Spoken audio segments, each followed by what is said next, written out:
మంత్రి కొండ సురేఖ సంచలన వ్యాఖ్యలు చేశారు. రాజకీయాలు వేలుముద్రగాళ్ళు కూడా సీఎం అవుతారని సురేఖ చేసిన వ్యాఖ్యలు ఇప్పుడు తీవ్ర సంచలనంగా మారాయి.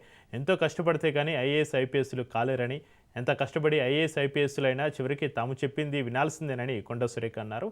ఫారెస్ట్ కాలేజ్ అండ్ రీసెర్చ్ ఇన్స్టిట్యూట్లో ఏర్పాటు చేసిన 10వ వార్షికోత్సవ వేడుకల్లో మంత్రి కొండ సురేఖ ఈ వ్యాఖ్యలు చేశారు.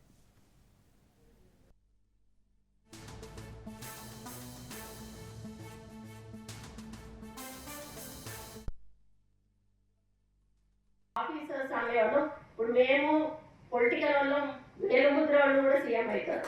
అవుతారా అవ్వరా? వాళ్ళు ఒక ఐఏఎస్ ఆఫీసర్ కావాలంటే వాళ్ళు ఎంత శ్రమ పడితే కానీ ఆ స్టేజ్కి వస్తారు. వాళ్ళు వాళ్ళు మా ముందు నిల్చొని నేను చెప్పింది వాళ్ళు వినాలి. అంటే రాజ్యాంగం రాసింది, అది మనం ఏం చెయ్యలేము. దీన్ని విమర్శగా తీసుకోవద్దు దయచేసి, దీన్ని ఎక్స్పోజ్ కూడా చేయొద్దు.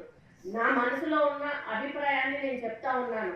మాకు చదువు రాదు, మాకు సబ్జెక్ట్ తెలియదు, ఇష్టం ఉన్నట్టుగా వాళ్ళు ఏదైనా చేస్తే ఇష్టం ఉన్నట్టుగా తిట్టేస్తాం, మీరు ఏ పని చేయలేదు.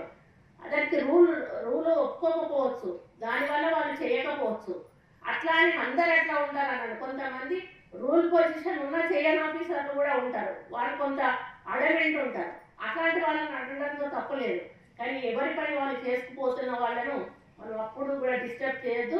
మనం రూల్స్ ప్రకారం వెళ్ళాలి అని చెప్పి మరి ఎప్పుడు కూడా నేను సపోర్ట్ చేస్తాను. ఎందుకంటే మా నాన్న ఇంజనీర్గా ఉన్నప్పుడు ఎంతోమంది కాంట్రాక్టర్స్ వచ్చి మా నాన్నని బిల్లు చేయకపోతే రోడ్డు బిల్లు తిట్టిన సందర్భాలు మేము కళ్ళాగా చూసాం. కాబట్టి వాళ్ళ బాధ ఎట్లుంటుందో మాకు అర్థమవుతుంది. కాబట్టి నేను ఆఫీసర్స్ అంటే చాలా రెస్పెక్ట్ ఇస్తాను.